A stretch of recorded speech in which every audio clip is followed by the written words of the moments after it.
Salut à tous, le journal du foot de ce jeudi 28 mai. Bonne nouvelle pour Neymar, alors que le fisc brésilien reproche toujours à l'attaquant du PSG des irrégularités financières entre 2011 et 2013, au moment où il jouait encore à Santos. La Cour fédérale a prononcé la suspension du paiement des intérêts dus en rapport à l'amende de 32 millions d'euros infligée au joueur.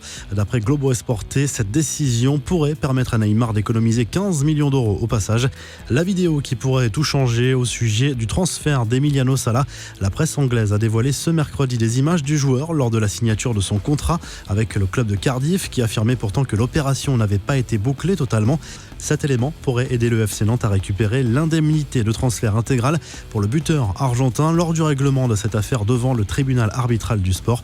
Les infos et rumeurs du mercato: Mauro Icardi définitivement parisien, c'est pour bientôt. L'attaquant argentin prêté par l'Inter Milan cette saison se rapproche encore un peu plus d'un transfert définitif dans la capitale française. Les deux clubs poursuivent activement les négociations, mais le club italien est d'accord pour baisser le montant de l'option d'achat de 70 millions d'euros. Le PSG propose une base de 55 millions avec des bonus. L'Inter Milan qui pourrait céder également Lautaro Martinez cet été. Le Barça est sur le coup depuis plusieurs semaines, mais alors que le club Blaugrana aimerait faire baisser le prix de l'attaquant argentin en incluant notamment des joueurs dans la transaction, les Nerazzurri annoncent la couleur. Le directeur sportif milanais a annoncé que l'Argentin ne partira que si sa clause libératoire de 111 millions d'euros est payée par un club. De son côté, Ousmane Dembélé n'est pas certain de rester en Catalogne. Le champion du monde pourrait quitter le Barça cet été en cas d'offre importante, selon Le Mondo Deportivo. L'international tricolore a des touches en Angleterre, en Italie et même en France, où le PSG surveille sa situation. Dario Benedetto déclare à nouveau sa flamme à Boca Juniors. Même s'il se sent bien à Marseille, l'attaquant argentin s'imagine toujours revenir dans le club de Buenos Aires à l'avenir. Ce n'est pas la première fois qu'il fait ce genre d'appel du pied à Boca, qu'il a quitté l'an dernier pour rejoindre la cité phocéenne. L'aventure russe d'Adil Rami aura tourné court. Le défenseur français n'est plus lié au club de Sochi qu'il avait rejoint en début d'année.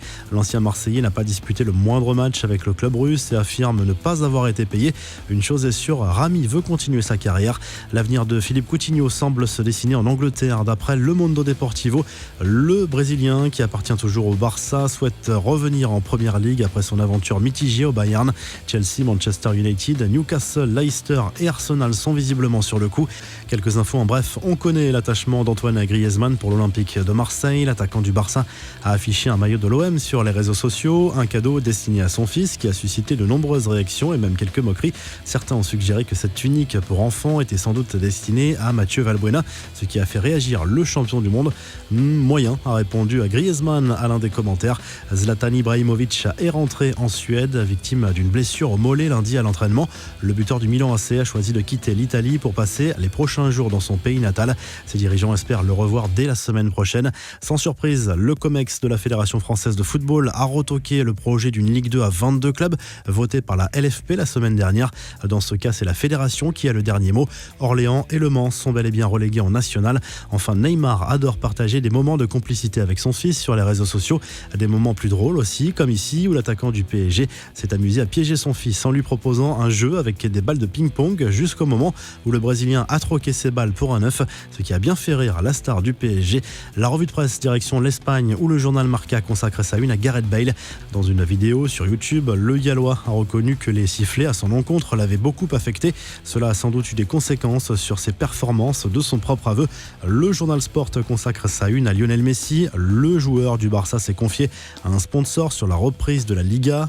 L'attaquant Blaugrana a hâte de rejouer, de gagner à nouveau malgré les conditions très particulières de la reprise, sans public jusqu'à nouvel ordre.